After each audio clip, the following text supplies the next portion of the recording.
ഉണ്ടാക്കാൻ പോകുന്നത് ഇടിഞ്ചക്ക കൊണ്ട് വറുത്തരച്ച ഒരു കറി. അതിന് വേണ്ടുന്ന സവോള, പച്ചമുളക് എടുത്ത് വെച്ചിട്ടുണ്ട് ഇതിൻ്റെ അകത്ത് ഇടാൻ.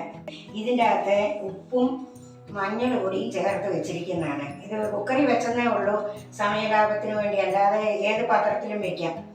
ഇത് വറുത്തരയ്ക്കാൻ, നമ്മൾ ഇറച്ചി വറുത്തരച്ച് വെക്കുകയല്ലേ, പല വറുത്തരയ്ക്കാനാണ്. തേങ്ങയുണ്ട്, പെരുംജീരകം, ഈ ചുമന്നുള്ളിയും കൂടെ നമ്മൾ വറുക്കും. മൂത്ത് കഴിയുമ്പോൾ പൊടികളെല്ലാം ഇടും.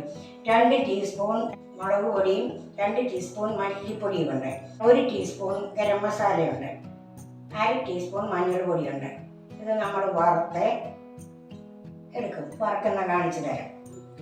ചട്ടി ചൂടായിട്ടുണ്ട്. 1 സ്പൂൺ എണ്ണ ഒഴിച്ചായിരുന്നു. ഇനിയിപ്പോൾ അതിലേക്ക് ഉള്ളി ഇട്ട് നമുക്കിനി ഉള്ളി വഴന്ന് നമുക്കിനി ഇത് പെരിഞ്ചീരകം ഇട്ടു, തേങ്ങ ഇട്ടു. ഇത് വറുത്തെടുക്കാനാണ്. ഇനി മൂക്കട്ടെ. മൂത്ത് കഴിയുമ്പോൾ പൊടി ഇടാം. ഇങ്ങനെ കാണിക്കും. ബാക്കി എടുത്ത് വെച്ചിരുന്ന പൊടികൾ, മസാലപ്പൊടി, മല്ലിപ്പൊടി, മുളക് പൊടി, മഞ്ഞൾ പൊടി അതിലോട്ട് ഇടാം. തീ കുറച്ച് വെച്ചിട്ട് ഇട്ടിട്ട് നമുക്കിനി ഇത് മാറ്റാം. പൊടികളൊക്കെ തേങ്ങ മൂത്തിട്ട് ഇടാവില്ല, പൊടി കരിഞ്ഞു പോകും. ഇനിയിപ്പോൾ ചട്ടിയുടെ ചൂട് കൊണ്ട് മാത്രം മുളക് പൊടിയൊക്കെ മൂത്താൽ മതി. അവിടെനി കടച്ചക്കയും ഉള്ളിയും പച്ചമുളകും ഉപ്പും മഞ്ഞൾ പൊടിയും ഇട്ട് കടച്ചക്ക അടുപ്പേ വെക്കുകയാണ്. ഇനി അത് വേകട്ടെ. ഇത് അടച്ച് വെച്ച് വേവിച്ച് ഇന്നത്തേക്ക് നമുക്ക് അരച്ചുകൊണ്ട് വരാം. നമുക്കിനി ഇത് തുറന്ന് അരപ്പിടാം. അരപ്പ് അരച്ചുകൊണ്ട് വന്നിട്ടുണ്ട്. ഇനി നമുക്കിത് തുറക്കാം. വെന്തിട്ടുണ്ട്, നല്ലപോലെ വെന്തിട്ടുണ്ട്. ഇനി നമുക്ക് ഈ അരപ്പ് ഇതിലേക്ക് ഇടാം. കളക്കട്ടോ.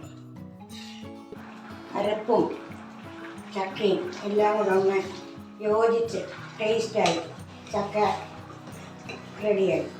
നമുക്ക് വാങ്ങി വെച്ചിട്ട് ഇച്ചിരി കടുക് വറുത്തിടാം. ഇവിടായി നമുക്ക് ഇച്ചിരി എണ്ണ ഒഴിക്കാം. 2 ടേബിൾ സ്പൂൺ എണ്ണ ഒഴിച്ചിട്ടുണ്ട്. ഇച്ചിരി ചെറുള്ളി അരിഞ്ഞിടാം. കടുകിടാം. 1 ടേബിൾ സ്പൂൺ കടുക് ഇട്ടിട്ടുണ്ട്. കടുക് പൊട്ടട്ടെ.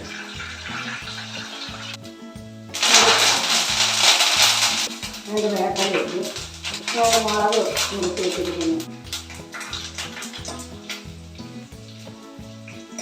തീ ഓഫ് ചെയ്യാം. ഒലത്തൊഴിക്കാം. നമുക്ക്